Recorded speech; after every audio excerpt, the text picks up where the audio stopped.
So this is the part 2 of the previous lecture. In the previous lecture, we covered what tenses were, and we also covered a past tense and its types. And now it's time for us to continue where we left off.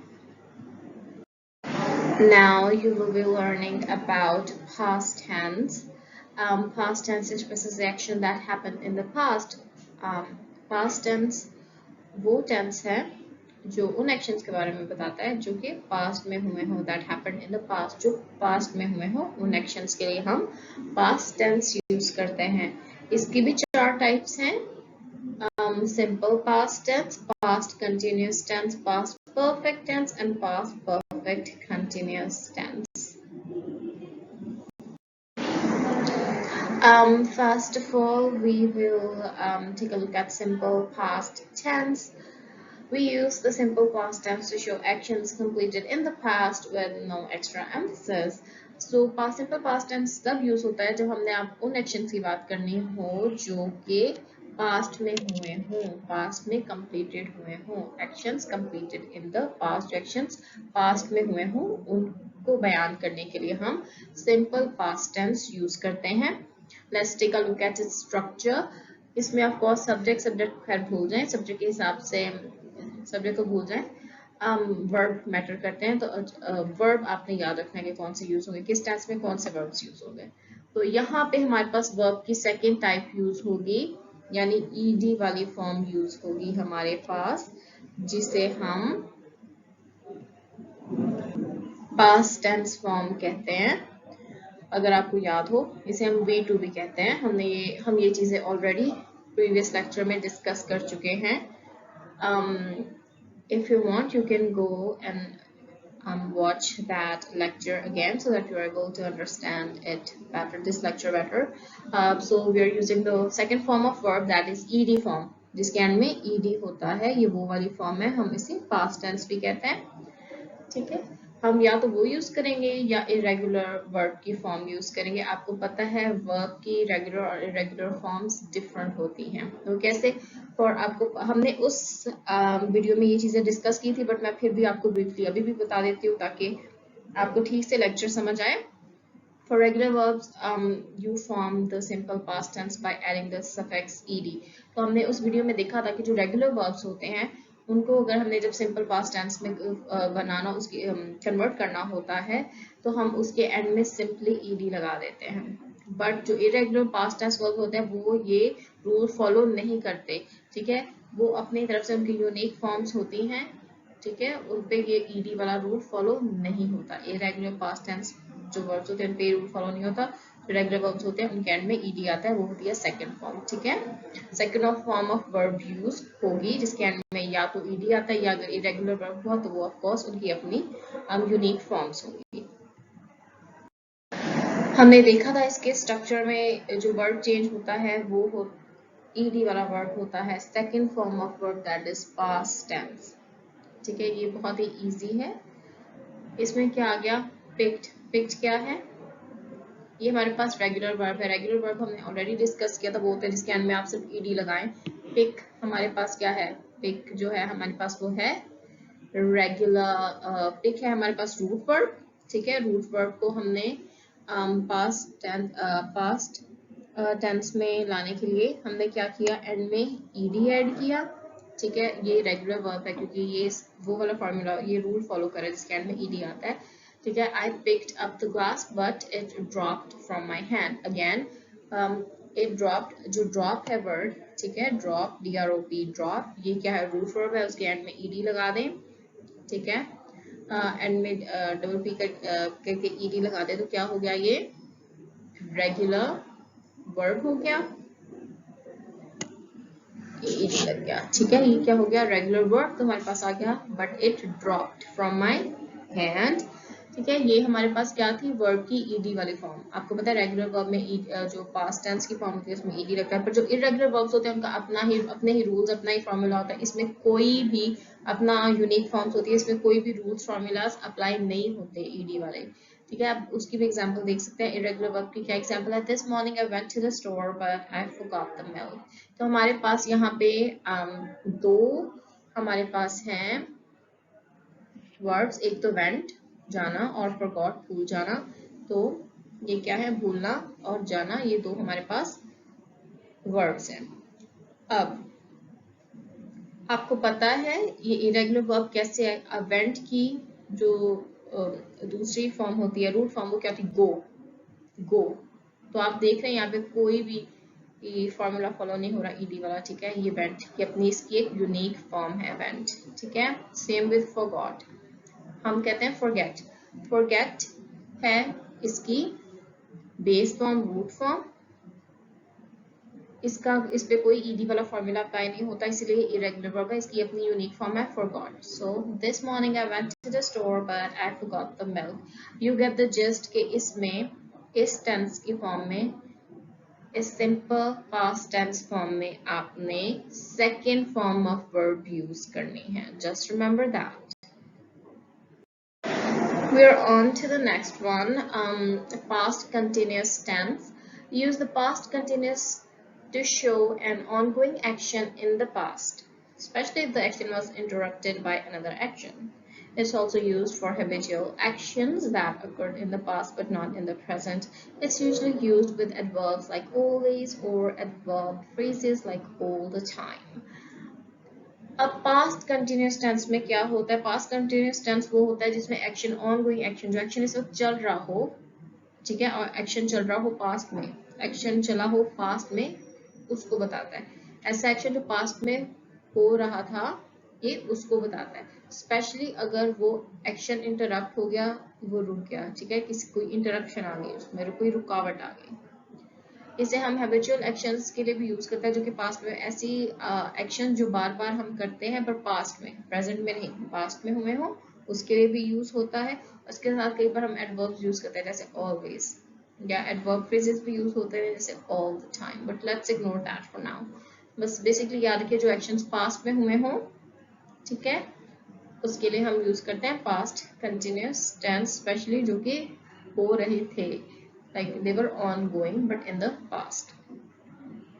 So what's the structure? इसका structure क्या है? इसमें पहले तो was were, ठीक है, helping on में हमारे पास was और were, ये दो हैं verb, ठीक है। इन दोनों में से एक चूज करना होता है डिपेंडिंग ऑन सब्जेक्ट। सब्जेक्ट क्या है उसके हिसाब से हम was या were में से एक चूज करेंगे वर्ब। उसके बाद इसके साथ क्या आएगा, ing वर्ब, वर्ब की वो फॉर्म जिसके एंड में ing हो, ठीक है। इसका स्ट्रक्चर बस ध्यान में रखें, वॉज वर आएगा और साथ वर्ब की वो फॉर्म जो आईएनजी फॉर्म हो, जो कि फोर्थ फॉर्म ऑफ वर्ब है, जिससे हम प्रेजेंट पार्टिसिपल फॉर्म भी कहते हैं। हमारे पास अब इसकी एग्जांपल्स क्या है। He was reading the book, he was, अब हमने सब्जेक्ट के हिसाब से वाज चूज किया, वाज, ठीक है। थर्ड पर्सन सिंगुलर था तो ही वाज आ गया। was reading, तो वर्ब की वो फॉर्म आ गई जिसके एंड में ing होता है। वर्ब की फोर्थ फॉर्म जो हम ऑलरेडी बता चुके हैं, प्रेजेंट पार्टिसिपल फॉर्म, वो वाली होती है जो रूट वर्ब के साथ जब हम ing लगा देते हैं तो वो क्या बन जाती है, present participle form, fourth form of verb. Verb gerund verb भी उसे कहते हैं, वर्ब की वो फॉर्म जिसके एंड में ing होता है। He was reading the book, वो बुक पढ़ रहा था, ये एक्शन पास्ट में हुआ है बट ऑन गोइंग था, ongoing था, इसलिए reading का वर्ड यूज हुआ। He was reading the book. I was going to the park for a morning walk. I again, I के हिसाब से, सब्जेक्ट के हिसाब से was और were में से हम वर्ड चूज करते हैं, तो I के साथ was आता है। I was going, जाना, ठीक है। going क्या है, वर्ब है हमारे पास, वर्ब की वो फॉर्म जिसके एंड में ing आता है। I was going to the park for a morning walk. फिर हमारे पास है my dog was whimpering in his sleep when the TV woke him up. My dog, dog के हिसाब से हमारे पास dog सिंगुलर है, उसके हिसाब से हमारे पास क्या गया, was verb, हमारे पास दो ऑप्शन जिसमें उसमें से हमने was चूज किया, सब्जेक्ट के हिसाब से was आ गया। फिर उसके बाद वर्ब की वो फॉर्म आ गई जिसके एंड में ing होता है, तो ये क्या हो गया, whimpering. He was whimpering in his sleep when the TV woke him up. Lastly, we have as kids, my friends and I were always getting into trouble. My friends and I, ठीक है, हमारे पास multiple subjects हैं, subject singular नहीं plural है, तो हमने क्या लगाया, were, उसके हिसाब से, यानी वर्स वर्ब में से हमने सब्जेक्ट के हिसाब में से चूज करके लगाना होता है वर्ब। तो ये हमारे पास हमने चूज किया verb always getting into trouble। getting हमारे पास वर्ब है, तो हमने वर्ब की वो फॉर्म यूज की जिसके एंड में ing आता है, getting। We have past perfect tense now. What if you're talking about two different actions in the past and want to show that one happened before the other? The past perfect shows that one past action happened earlier than another one. तो past perfect tense कब आप use करते हैं? आप तब use करते हैं जब दो different actions की आप बात कर रहे हो और जो कि past में हुए हों, पर एक action दूसरे action से पहले हुआ हो, then you use past perfect tense। अब इसका structure क्या है? Let's take a look at that. Subject को भूल जाएं, of course, because I told you tense में आपने verb की फॉर्म से याद रखनी है, ठीक है। We have had यूज होता है और साथ क्या यूज होता है? वर्ब की थर्ड फॉर्म जो कि है पास्ट पार्टिसिपल फॉर्म, जिसके एंड में ed लगता है अगर रेगुलर हो। इरेगुलर का ऑफ कोर्स डिफरेंट फॉर्म्स होती हैं। तो हमारे पास क्या है? सब्जेक्ट, सब्जेक्ट को भूल जाए, वैसे सिर्फ वर्ब को याद रखें, हैड आएगा और वर्ब की third form. That is it, that is all that you have to remember. Tenses अभी आप सीख रहे हैं इसलिए अपने लिए चीजें कॉम्प्लिकेट करने की जरूरत नहीं, जस्ट रिमेंबर द स्ट्रक्चर। और स्ट्रक्चर में भी आपको 10 चीजें याद रखने की जरूरत नहीं, सिर्फ याद रखें वर्ब्स की फॉर्म। इसमें आएगा हैड और वर्ब की third form, just remember this part. We have an example here. I had finished my homework. So in this example we have had, we've already seen the structure कि इसका structure क्या है। इसमें had आएगा and then the third form of verb that ends with ed. I had finished only if the verb is regular, of course, but irregular verbs, of course, they have unique forms. They don't really follow this rule. I had, हमारे पास had आ गया, उसके बाद we have third form of verb finished. I had finished my homework. Of course, हमने देखा था finish जो होता है रूट वर्ब है, उसके एंड में ed लगा के थर्ड फॉर्म ऑफ वर्ब बन जाती है। तो ये क्या है? I had finished my homework। तो ये हमारे पास क्या है? वर्ब की थर्ड फॉर्म, और यहाँ पे आ गया हमारे पास had। Let's take a look at the next example. He has completed his task. Again, हमने स्ट्रक्चर में देखा था सबसे पहले क्या आएगा? Had, and then the third form of verb completed। complete आपको पता है क्या होता है? रूट वर्ब होता है, उसके एंड में ed लगा दे तो क्या बन गया? Third form of verb. तो ये क्या आ गया हमारे पास? Third form of verb, had और third form of verb. He had completed his task.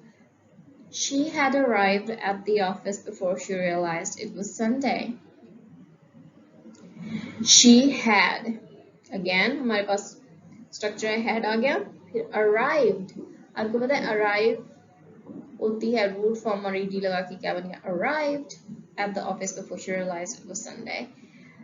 I ran to my car when I noticed my wife had left already. तो क्या है? had हमारे पास अगेन क्या है? had आ गया हमारे पास verb, फिर इसके बाद क्या आ गया? verb left आ गया, ठीक है। अब लेफ्ट इरेगुलर वर्ब है, इसकी जो फॉर्म है रूट फॉर्म क्या? लीव, लीव, ठीक है। हम उसके आगे ed नहीं लगा सकते, वो वाला रूल फॉलो नहीं करता, तो उसके साथ उसकी अपनी यूनिक फॉर्म है लेफ्ट, ठीक है। थर्ड फॉर्म क्या है इसकी? Left. So he had left, क्योंकि इरेगुलर वर्ब है इसलिए। ये चीजें और again I am repeating again and again ताकि आपको ठीक से समझ आ जाए, वरना अगर आपने लेक्चर ही पिछले देखे होंगे तो आपको इन चीजों को ऑलरेडी पता होता, but still I am gonna help you memorize them, help you understand them even better. So let's move on. Now lastly we have the past perfect continuous tense. The past perfect continuous tense is used just like the past perfect tense, except it describes ongoing actions that happen in the past instead of a one-time occurrence. It's often used with the words when, until, and before to connect it to another past action. Past perfect continuous tenses क्या करते हैं? ये describe करते हैं ongoing actions that happened in the past. वो action जो past में हुए थे, ठीक है, बट ongoing थे, ठीक है। इसके साथ वर्ड्स किस टाइप के यूज होते हैं? इसके साथ when, until and before तरह के वर्ड्स होते हैं। So basically it describes ongoing actions that happened in the past, of course in the past, because we are talking about past tenses. So what is its structure? Let's forget about subject. So we have had, then we're gonna add been, and then third we have the form of verb that has ing at the end, which would be the fourth form. We've already discussed it in the previous lecture. So इसका structure याद रखें. इसके साथ आएगा had, then been, and then verb की ing form. Had आ गया हमारे पास, फिर आ जाएगा been और फिर आ जाएगा verb की ing form. So just remember this structure. So let's take a look at its examples. So we saw the structure. There are three things that you have to keep in mind. You have to add had, been, and then third form of, not third form of, fourth form of verb that has ing at the end. That form of verb that has ing at the end. So we have an example here. He had been completing his assignment for the last 2 hours. So in this example, we have first had, then we added been, then we have the ing form of verb की fourth form, ठीक है। तो क्या हो गया? Had been completing. So that's the structure. He had been completing his assignment for the last 2 hours. So keep this structure in mind. I had been playing football since morning. We have had, then we're gonna add been, and then ing form of verb that has ing at the end. इसे हम gerund verb भी कहते हैं. We also call it present participle form. So we have I had been playing football since morning. Before he got his first job as a writer, he had been working as a proofreader. Had been, again, working. तो हमारे पास क्या क्या had आएगा, फिर been आएगा, and then verb की वो form जिसके end में ing हो. Had been working. I had been living on my friend's couch for a year until they kicked me out. I had been living. तो आपने देखा ये स्ट्रक्चर फॉलो करना है. सबसे पहले आएगा had, then आएगा been, then क्या आएगा? फॉर्म ऑफ वर्ब जिसके एंड में ing हो. ठीक है. So keep the structures in mind. अगर स्ट्रक्चर्स माइंड में रखेंगे तो टेंसेस इतने मुश्किल नहीं लगेंगे. They are not that hard.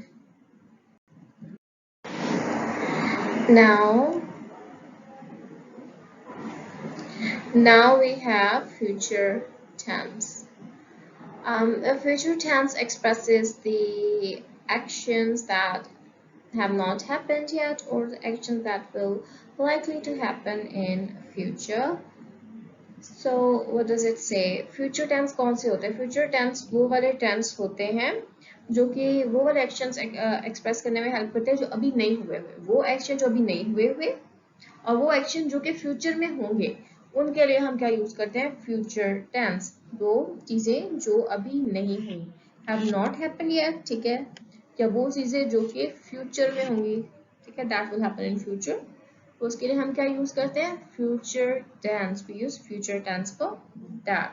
So we have again 4 types. Again, we have simple future tense, future continuous tense, and future perfect tense, and future perfect continuous tense. So you have these 4 tenses here, and we'll go through them one by one. First of all, we have simple future tense. You can use the simple future tense for actions that have not happened yet but will later. To form the simple future, you just place the modal verb will before the root form of the main verb.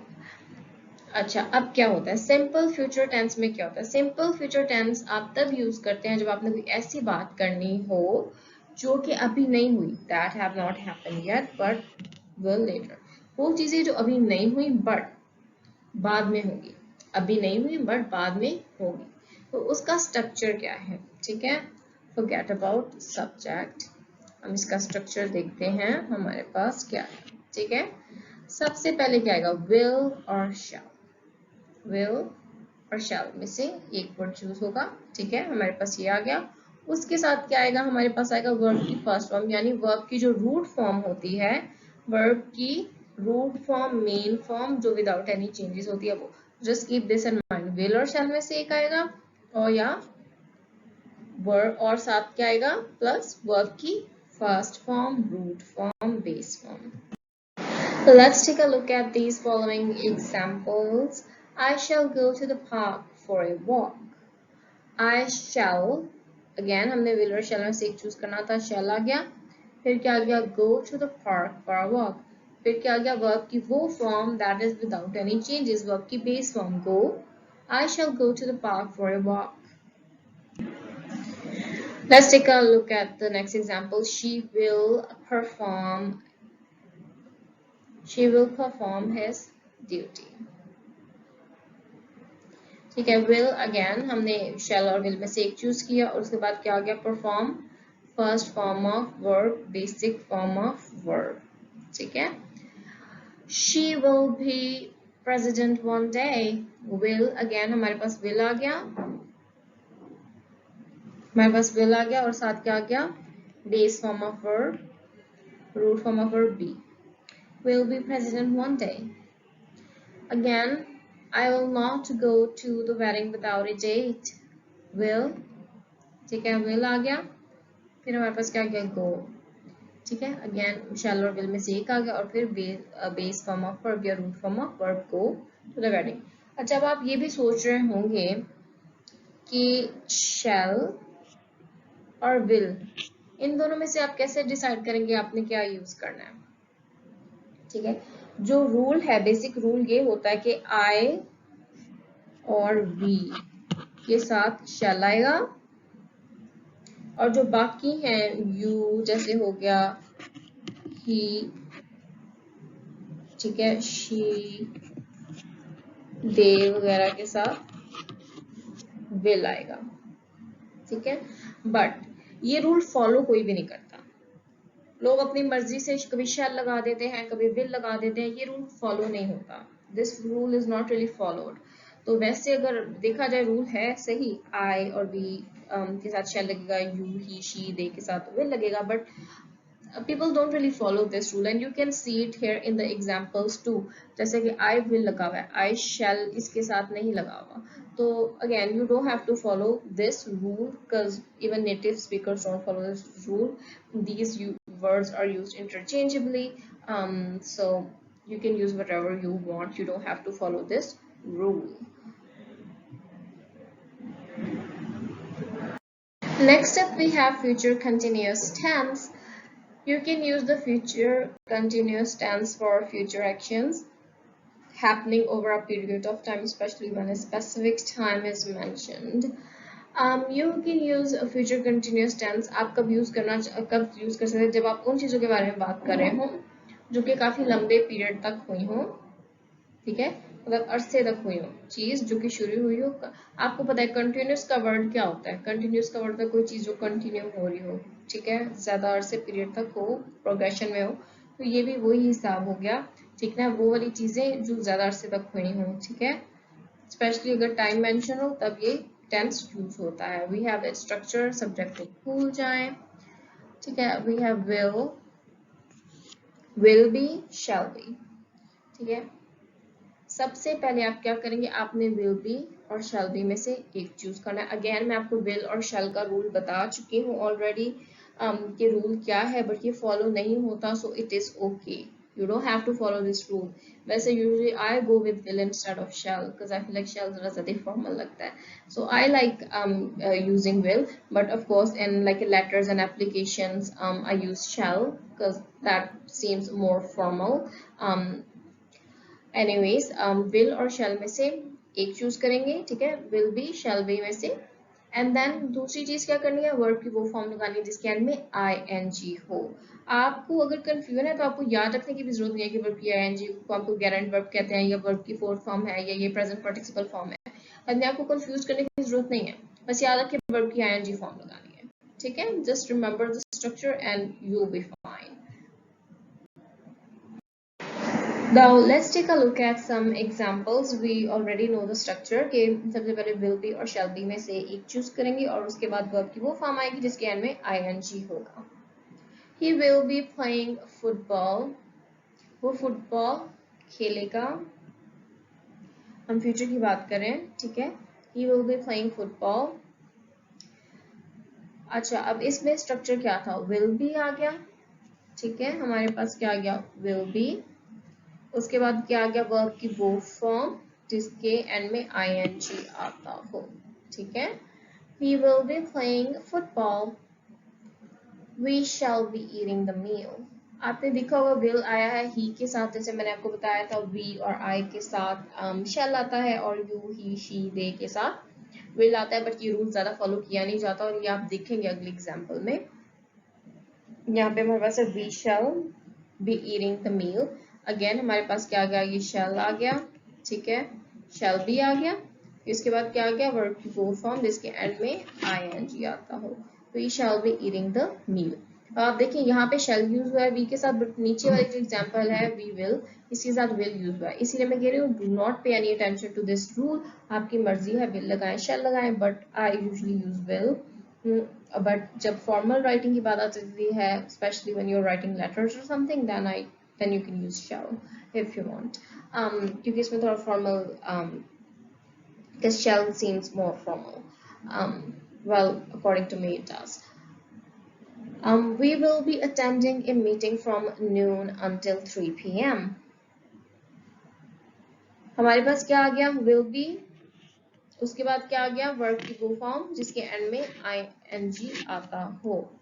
तो आपने बस ये structure याद रखना है, सबसे पहले will be या shall be में से एक आएगा, ठीक है, फिर उसके बाद वर्ब की वो फॉर्म जिसके एंड में ing आता हो, ठीक है।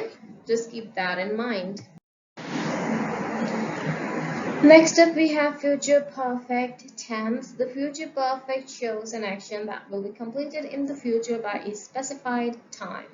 Because it depends on another time, the future perfect is often used with words like by, before, at or when. Future perfect tense कौन सा होता है? The future perfect tense हम तब यूज करते हैं जब कोई हमने ऐसा एक्शन बयान करना हो जो कि फ्यूचर में कंप्लीट होगा बाय अ स्पेसिफिक टाइम, एक स्पेसिफिक वक्त तक, ठीक है, फ्यूचर में कंप्लीट होगा बाय अ स्पेसिफिक टाइम, एक स्पेसिफिक टाइम है तब तक कंप्लीट होगा। इसीलिए इसके साथ किस टाइप के वर्ड्स यूज होते हैं, बाय, बिफोर, एट और व्हेन, इस टाइप के वर्ड्स यूज होते हैं। अब इसका स्ट्रक्चर क्या है, इसके स्ट्रक्चर में एक तो विल हैव आएगा, ठीक है, विल हैव आएगा या शैल भी आ सकता है, शैल हैव, विल हैव आएगा, और दूसरी क्या चीज आएगी, वर्ब की थर्ड फॉर्म। वर्ब की थर्ड फॉर्म कौन सी होती है, जिसके एंड में ed आएगा, ओनली इफ इट्स रेगुलर, ठीक है, irregular verbs do not follow that. So ये क्या हो गया, विल हैव आएगा एक तो, और क्या आएगा, वर्ब की third form. So keep this structure in mind for when we look at the examples. Let's take a look at the following examples.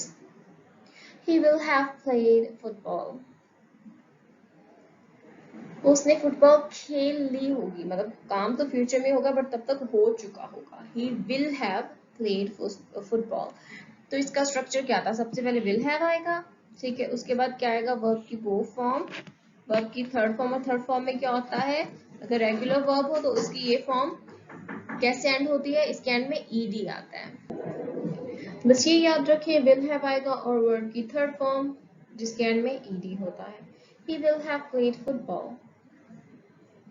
I will have completed my assignment. मैंने अपनी assignment complete कर ली होगी, यानी action future में ही होगा but complete हो जाएगा उस टाइम तक। I will have completed my assignment. तो हमारे पास क्या आ गया, सबसे पहले will have, फिर क्या आ गया completed, यानी वर्ब की वो फॉर्म, थर्ड फॉर्म जिसके एंड में ed आता है। By the time you read this, I will have already left. जब तक तुम ये रीड करोगे मैं तब तक जा चुकी होंगी। अगेन एक्शन फ्यूचर में ही होगा बट तब तक कंप्लीट हो चुका होगा। ठीक है, तो क्या होगा, विल हैव आ गया और हमारे पास क्या आ गया, वर्ब की थर्ड फॉर्म। अब जो लेफ्ट है ये इरेगुलर वर्ब है, ये मैं ऑलरेडी आपको बता चुकी हूँ। इसकी बेस फॉर्म लीव है, ed लगा के हम इसकी थर्ड फॉर्म क्रिएट नहीं कर सकते क्योंकि इरेगुलर वर्ब है, ये अपनी इसकी यूनिक फॉर्म होती है, तो ये है लेफ्ट। ठीक है, इसकी थर्ड फॉर्म लीव की होती है left. By the time you read this, I will have already left. She will have eaten lunch before her sister even wakes up. उसने अपनी बहन के उठने से पहले ही लंच कर लिया होगा, यानी फ्यूचर में करेगी बट कर चुकी होगी वो काम। तो ये क्या होगा, she will have, सबसे पहले क्या आ गया will have और फिर क्या आ गया वर्ब की थर्ड फॉर्म eaten। अब आपको अगेन जो eaten है ये क्या है, ये इरेगुलर वर्ब है eat के साथ ed लगा के आप फॉर्म नहीं क्रिएट कर सकते। ये इरेगुलर वर्ब है तो इसकी अपनी यूनिक फॉर्म है ईटन। ठीक है, थर्ड फॉर्म, तो ये वो लगेगी। तो बस ये स्ट्रक्चर ज़हन में रखें कि विल हैव आएगा, ठीक है, विल हैव आएगा और उसके बाद क्या आएगा, third of form of verb, verb की थर्ड फॉर्म। ठीक है, lastly we have future perfect continuous tense. The future perfect continuous depicts future ongoing actions that continue up until a certain point. Like the future perfect and future continuous, it's used with a specified time, but not always, of course. The future tense भी ये जो future perfect continuous tense है, ये आप तब use करते हैं जब एक्शन हो रहा हो पर एक सर्टेन पॉइंट तक, एक कोई चीज हो रही है बट एक पॉइंट तक हो, तब आप ये यूज करते हैं। ठीक है, और इससे आप स्पेसिफाइड टाइम के साथ भी यूज कर सकते हैं but not always, like there are always exceptions. You don't just because यहाँ पे ये कह रहे हैं डजंट मीन कि आपने वैसे ही यूज करना है टेंस, आपने अदर वेज भी यूज कर सकते हैं। So just don't limit yourself. So let's take a look at its structure. सबसे पहले क्या आएगा, will have been, will have been, ये आ गया। फिर उसके बाद क्या आएगा, वर्ब की वो फॉर्म जिसके एंड में ing हो, यानी प्रेजेंट पार्टिसिपल फॉर्म, guarant।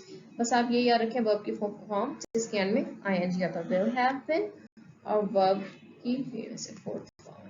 ठीक है, वर्ब की वो फॉर्म जिसके एंड में ing आता हो। Just keep this structure in mind. Let's take a look at some examples. He will have been watching the football match for over 15 minutes. Here we have will have been plus क्या आ गया, verb की वो form जिसके end में ing हो, will have been, और फिर क्या आएगा, verb की वो फॉर्म जिसके एंड में ing हो। He will have been watching the football match for over 15 minutes, यानी वो काम कर रहा था। ठीक है, वो काम कर रहा था, कंटिन्यूस है, ऑनगोइंग है और कब तक है। ठीक है, एट सर्टेन पॉइंट तक है। ठीक है, he will have been watching the football match for over 55 minutes. In 10 minutes my parents will have been waiting in traffic for 4 hours. ये वाली एग्जांपल ज़्यादा क्लैरिफाई करके आपको बताएगी। 10 मिनट में मेरे पेरेंट्स को 4 घंटे हो जाएंगे वेट किए हुए। ठीक है, यानी होगी फ्यूचर में चीज एट एक पॉइंट तक रुक के। ठीक है, 10 मिनट पे, ठीक है, मेरे पेरेंट्स ने और 4 घंटे ट्रैफिक में इंतजार कर लिया होगा। In 10 minutes my future will have been, ठीक है, will have been आ गया, ठीक है, will have been आ गया। फिर उसके बाद क्या आएगा, verb की वो फॉर्म जिसके end में ing हो, waiting आ गया। In 10 minutes my parents will have been waiting in traffic for 4 hours। तब इस तरह इस टेंस को यूज करते हैं।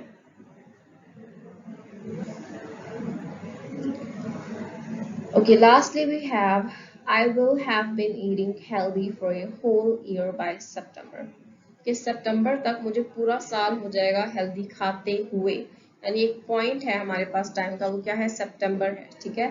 तब तक मुझे हेल्दी खाते हुए पूरा साल हो जाएगा, यानी एक एक्शन है, ठीक है, जो कि ऑन गोइंग है पर एक सर्टेन पॉइंट तक, ठीक है। I will have been eating healthy for a whole year by September. हमारे पास क्या आ गया, विल हैव बीन आ गया, ठीक है, और फिर क्या आ गया, ईटिंग क्या है, वर्ब की वो फॉर्म जिसके एंड में आईएनजी आता है, सो just keep that in mind. एक हमारे पास आएगा स्ट्रक्चर, इसका स्ट्रक्चर क्या है, पहले आएगा will have been plus verb की आईएनजी फॉर्म, वर्ब की फॉर्म जिसके एंड में आईएनजी आता हो, so just keep the structure in mind. You can see this table in front of you, इसे नोट डाउन कर लें। सेपरेट टेंसेस याद रखना बहुत मुश्किल है, बट यूँ टेबल में देख के बहुत इजी होता है। सो ये टेबल बना लें और इसको अच्छे तरीके से याद कर लें, मेमोराइज कर लें। Whenever you are confused between tenses कि ये वाला टेंस कौन सा है, वो वाला टेंस कौन सा है, रफ ये टेबल ड्रॉ कर लें, ठीक है। आपके सामने रूल्स होंगे, जब आपने जो टेंस फिर यूज करना होगा आप उसके हिसाब से यहाँ रूल्स देख सकते हैं। It be much more easier, specially if you are beginner. अगर आप बिगिनर हैं तो आपके लिए बहुत इजी होगा, ठीक है। अभी हम देखते हैं एक मरतबा फिर से कि रूल्स क्या हैं। जस्ट रिमेंबर दीज रूल्स अपने लिए, अगर आपको कभी भी कोई कंफ्यूजन हो ये टेबल बना लें, ठीक है। एग्जाम्पल्स को छोड़ के टेंस लिखें और रूल, ये दो चीजें लिखें अंदर, टेंस लिखें और रूल, अपने लिए टेबल बना लें और फिर आप काम करें। फिर इसलिए आपके लिए बहुत इजी हो जाएगा एक एक सेपरेट टेंस को याद करने के बजाय, ठीक है। वैसे एग्जाम्पल्स भी लिखें तो ज़्यादा बेटर होगा, क्योंकि आई थिंक इससे आप ज़्यादा आसानी से समझ सकेंगे। अच्छा, अभी एक बार फिर से हम दोबारा से रिकैप कर लेते हैं सब कुछ कि क्या था। हमारे पास सिंपल टेंसेस डिवाइडेड हैं 3 ग्रुप्स में, प्रेजेंट में, पास्ट में और फ्यूचर में, ठीक है। हर ग्रुप में 4 टेंसेस हैं, यानी टोटल हमारे पास कितने हो गए, 12 टेंसेस। सबसे पहले प्रेजेंट वाले देखते हैं। हमारे पास सिंपल प्रेजेंट है, प्रेजेंट कंटिन्यूस है, प्रेजेंट परफेक्ट है और फिर प्रेजेंट परफेक्ट कंटिन्यूस है, और यही सेम चीज बाद में भी है। जैसे यहाँ सिंपल प्रेजेंट पहले है तो आगे सिंपल पास्ट है, सिंपल फ्यूचर है। जैसे यहाँ प्रेजेंट कंटिन्यूस है, यहाँ पे प्रेजेंट कंटिन्यूस है तो फिर आगे भी, यहाँ आप देखें प्रेजेंट कंटिन्यूस है फिर आगे भी पास्ट कंटिन्यूस भी है, फिर फ्यूचर कंटिन्यूस भी है। सेम प्रेजेंट परफेक्ट है तो फिर पास्ट परफेक्ट भी है, फ्यूचर परफेक्ट भी है, फिर प्रेजेंट परफेक्ट कंटिन्यूस है तो फिर फ्यूचर परफेक्ट कंटिन्यूस भी है। तो ऐसे ही सिंपल प्रेजेंट हो गया, सिंपल पास्ट हो गया, सिंपल फ्यूचर, ठीक है। तो ये चीज याद रखें, ठीक है। अब देखते हैं, ये हमारे पास है एक तरफ टेंसेस सारे और दूसरी तरफ रूल्स। हम सिंपल प्रेजेंट टेंस में क्या यूज करते हैं, सिंपल वर्ब की पहली फॉर्म, बेस फॉर्म यूज होती है आई। अब कहाँ पे, आई वॉच मूवीज, वॉच क्या है, वर्ब की, वॉच क्या है, वर्ब की बेस फॉर्म है विदाउट एनी चेंजेस। फिर क्या है, प्रेजेंट कंटिन्यूअस टेंस में क्या होता है, हम देख चुके हैं, इज एम आर, ठीक है, इज एम आर। फिर उसके बाद आपने क्या करना होता है, वर्ब की 4 फॉर्म जिसके एंड में आईएनजी आता हो। यहाँ पे V1 लिखा हुआ है, वैसे आप इसको V4 भी कह सकते हैं, पर यहाँ पे V1 प्लस आईएनजी का मतलब यह है कि क्योंकि आप बेस फॉर्म के साथ एडिशन करके वर्ब की फॉर्म्स क्रिएट करते हैं ना, तो यहाँ पे इसलिए ऐसे लिखा हुआ है। वर्ब की फर्स्ट फॉर्म क्या आ गई, बेस फॉर्म वॉच आ गई, ठीक है, उसके आगे आईएनजी ऐड कर दिया तो ये क्या बन गई, वर्ब की 4th फॉर्म, क्या कहते हैं हम इसे, कहते हैं वर्ब की ING form. There are many names, ठीक है, तो डोंट बी कंफ्यूज कि हम V1 क्यों लिखा हुआ है, ठीक है। V1 बेस फॉर्म के साथ ही एनजी लगा के वर्ब की 4th फॉर्म बनेगी ना, ठीक है। So that's why do not be confused. अब यहाँ पे V4 भी लिख सकते हैं अपनी आसानी के लिए, ठीक है। प्रेजेंट परफेक्ट में क्या आता है, हैज और हैव में से आप एक सिलेक्ट करेंगे, of course depending on the subject. जैसे ऊपर हमने इज एम आर भी तभी चूज करना है डिपेंडिंग ऑन द सब्जेक्ट।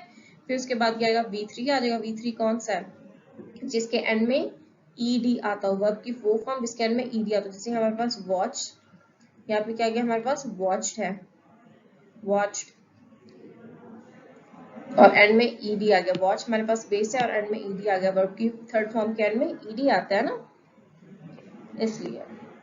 अब हमारे पास है present perfect continuous, again has have been आएगा सबसे पहले, ठीक है, हैज हैव बीन आ गया, इनमें से एक सिलेक्ट करेंगे डिपेंडिंग ऑन द सब्जेक्ट, फिर उसके बाद वर्ब की वो फॉर्म जिसके एंड में आईएनजी आता है, जैसे आई पहले क्या गया हैव बीन, ठीक है, फिर इसके बाद क्या आ गया वॉचिंग, वर्ब की फॉर्म जिसके एंड में आईएनजी आता है, watching a movie. Simple past में वर्ब की सेकंड फॉर्म लगती है वॉच्ड, जिसके एंड में ईडी आता है, तो ये क्या गया I watched a movie. Past continuous में वाज वर्ड लगता है depending on the subject, subject क्या उसके हिसाब से फिर वर्ब की आईएनजी फॉर्म लगती है, आई वाज आ गया, ठीक है, फिर क्या गया watching, I was watching a movie. Past perfect में हैड, ठीक है, लगेगा, और फिर क्या वर्ब की थर्ड फॉर्म हैड आ गया, और वर्ब की थर्ड फॉर्म इसके एंड में ईडी आता है।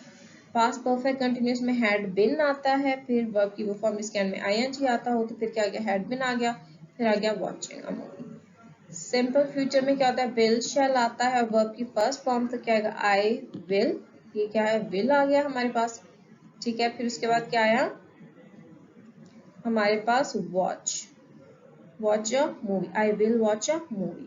फ्यूचर कंटिन्यूअस में अगेन विल शैल बी, ठीक है, इनमें से एक चूज करेंगे, फिर वर्ब की वो फॉर्म आएगी जिसके एंड में आईएनजी होगा, तो विल आ गया, विल बी, ठीक है, फिर क्या आ गया वर्ब की फॉर्म जिसके एंड में आईएनजी हो, I will be watching a movie. Future perfect में विल शैल हैव आएगा, विल हैव या शैल हैव आएगा, ठीक है, और वर्ब की थर्ड फॉर्म आएगी जिसके एंड में ईडी होता है, तो क्या आ गया I will have watched a movie, I will have आ गया हमारे पास, ठीक है, उसके बाद watch. Lastly we have future perfect continuous tense, जिसमें क्या होता है विल हैव बीन या शैल हैव बीन आता है, और साथ वर्ब की वो फॉर्म आती है जिसके एंड में आईएनजी हो, तो ये क्या I will have been watching a movie, I will have been हो गया हमारे पास, ठीक है, फिर उसके बाद क्या वॉचिंग अ मूवी। तो जस्ट रिमेंबर दीज रूल्स, और इन रूल्स का एक टेबल बना लें, जब भी कंफ्यूजन हो ड्रॉ दैट टेबल, वो टेबल ड्रॉ करके फिर आप चूज कर सकते हैं। आप ये इस तरह आपके लिए ज्यादा इजी होगा, इतने 12 मेमोराइज करना ज्यादा मुश्किल होगा, एक मेरा टेबल आपके सामने होगा, आप फौरन देख सकते हैं कि आपने कौन सा यूज करना है। ये सिर्फ ट्रिक है बिगिनर्स के लिए, ठीक है, एक मरतबा आपको टेंसेस आ जाए, you don't have to remember all these rules, आप नेचुरली ये सब टेंसेस करेक्टली सिलेक्ट कर सकते हैं, यूज कर सकते हैं। ये सिर्फ आप बिगिनर्स, एज अ बिगिनर, जो आप में से बिगिनर्स हैं जिनको ये नहीं पता, टेंसेस नहीं आते, मुश्किल होती है, वो ये प्लीज टेबल अपने पास बना के रखें, so that it can help them out. So this is the end. I hope you were able to understand this lecture. I know tenses can be hard, especially for beginners, but over time you won't even need to remember these rules. You'll just naturally be able to use correct tenses. You'll be able to form correct tenses. So as you will have some difficulty in the beginning, which is understandable. It is another language. Learning another language is always hard, so don't be discouraged. Watch this video a couple of times. If you're unable to understand it the first time, it will help you out a lot. Anyways, if there are any questions, we will discuss them in the classroom. Khudafis.